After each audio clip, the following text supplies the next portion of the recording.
Hari demi hari, waktu demi waktu berjalan.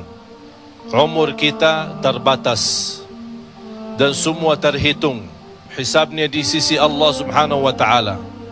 Umur kita sejak kita dilahirkan sampai akan meninggal dunia sudah semua ditentukan oleh Allah Subhanahu wa taala. Di antaranya rezeki. Malah rezeki itu salah satu rahasia Allah Subhanahu wa taala, dan Allah Subhanahu wa taala sendiri yang mengaturkan rezeki manusia. Bukan hanya rezeki manusia, bahkan seluruh makhluk Allah di muka bumi. Wa ma min dabbatin fil ardi illa 'ala Allahi rizquha. Setiap makhluk yang berjalan di muka bumi, Allah Subhanahu wa taala yang mengaturkan rezekinya. Walaupun rezeki kita sudah ditentukan oleh Allah, tapi sebagaimana kata Amirul Mukminin Umar bin Al-Khattab radhiyallahu anhu, inna as-samaa'a la tumtiru dhahaba. Ketahuilah langit itu tidak akan menurunkan hujan emas. Walaupun rezeki kita sudah ditentukan dan ditakdirkan oleh Allah Subhanahu wa taala, tetap kita punya kewajiban untuk berusaha. Allah Subhanahu wa taala menerangkan banyak di dalam Al-Quran, فَإِذَا قُضِيَتِ الصَّلَاةِ فَانْتَشِرُوا. Bergeraklah, berjalanlah, berikhtiarlah, berusahalah.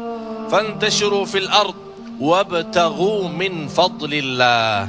Carilah karunia Allah, anugerah Allah, rizki Allah. Orang mukmin yang percaya kepada Allah dan senantiasa dia berikhtiar dan berusaha, tetap memiliki keyakinan, menggantungkan hatinya kepada Allah Subhanahu wa taala. Itu yang namanya tawakkal qalbu. Bukan hanya tawakkal usaha, bukan hanya kita percaya kepada kemampuan diri kita atau kita percaya kepada kecerdasan kita, tapi tetap kita senantiasa memohon pertolongan Allah Subhanahu wa taala. Dan segala amalan itu tergantung niat. Innamal a'malu binniyat wa innama likulli imri'in ma nawa. Kita punya amal, tapi sebelum kita beramal, sebelum kita berusaha, sebelum kita berikhtiar, tolong Bapak Ibu jangan lupa nawaitu. Saat kita mencari nafkah dan rezeki, nawaitu dia untuk apa? Jadikan rezeki itu adalah jembatan yang membawa kita mendapatkan ridha Allah, jembatan membawa kita masuk surga Allah. Itulah nawaitu. Hal-hal kecil dengan nawaitu bisa menjadi besar di sisi Allah Subhanahu wa taala.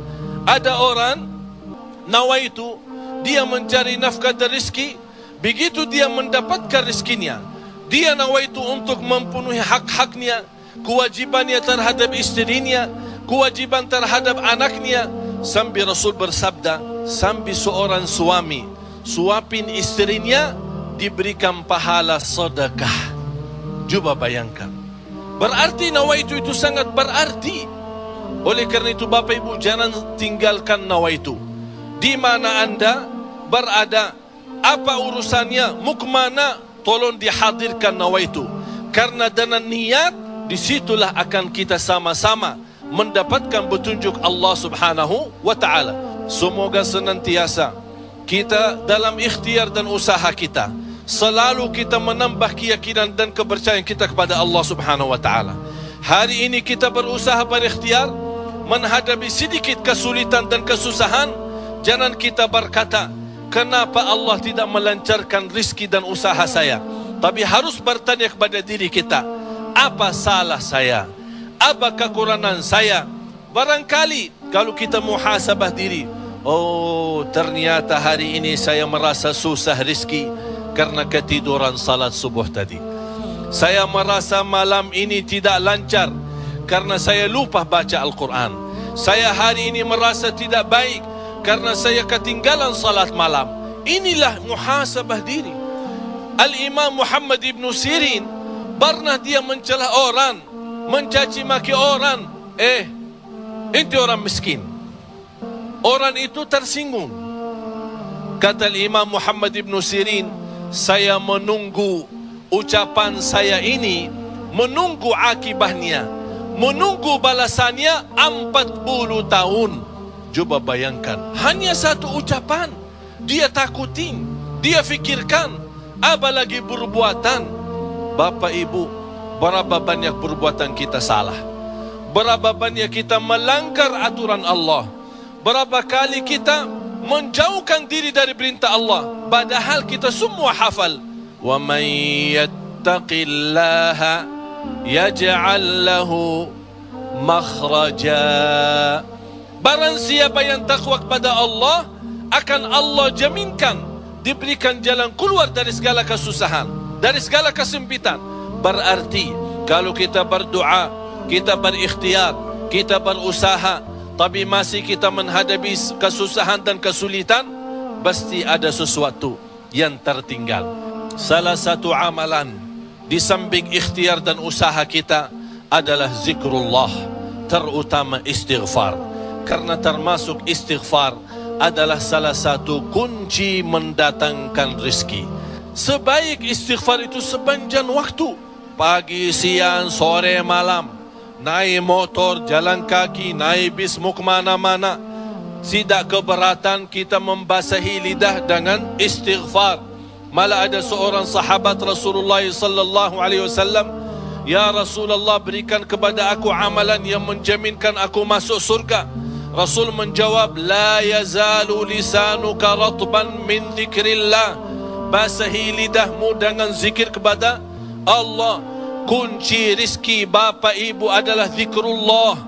Kunci rizki zikrullah, di antaranya istighfar.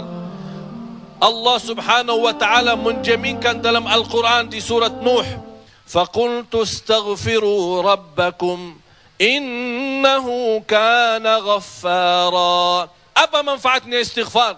Yursilis samaa alaikum midrara wa yumdidukum bi amwalin wa banin wa yaj'al lakum jannatin wa yaj'al lakum anhara.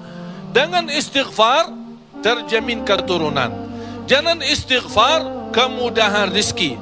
Dengan istighfar kelancaran usaha. Dengan istighfar kesembuhan dari penyakit. Dengan istighfar banyak kemudahan dan kemuliaan yang kita dapat. Kalau memang ingin ditambah rezeki kita, kalau belum sempat haji, kita ingin berhaji. Kalau kita sudah haji, ingin Allah menambah kita bisa haji lagi. La in syakartum lazim. Jadilah hamba yang bersyukur, karena nikmat Allah memang Bapak Ibu tidak bisa terhitung. Nikmat Allah begitu banyak di setiap waktu dan setiap saat, lahir dan batin. Wa in ta'uddu ni'matallahi la tuhsuha. Oleh karena itu, jangan anda menjadi orang-orang yang mengkufri nikmat, tapi jadilah senantiasa mensyukuri nikmat. InsyaAllah dengan syukuri nikmat dan sabar menghadapi ujian dan cobaan, kita bisa menjadi hamba yang diridai Allah. Kalau Allah sudah ridha kepada kita, InsyaAllah segala amal ibadah kita akan diterima, dan segala usaha dan ikhtiar kita akan dipermudahkan oleh Allah subhanahu wa ta'ala. Bapak Ibu, yang terakhir, tidak boleh kita lupa doa. Rasul kita sallallahu alaihi wasallam selalu berdoa kepada Allah subhanahu wa ta'ala. Padahal dia Rasul, terjamin pertolongan Allah. Senjata orang mukmin adalah doa, dan pintu langit bisa dibuka dengan doa, dan doa itu kapan saja dan bisa sampai kepada Allah tanpa waktu dan tanpa batas. Selama kita masih berdoa kepada Allah, selama masih kita memohon kepada Allah, Allah akan senantiasa mendengar doa kita.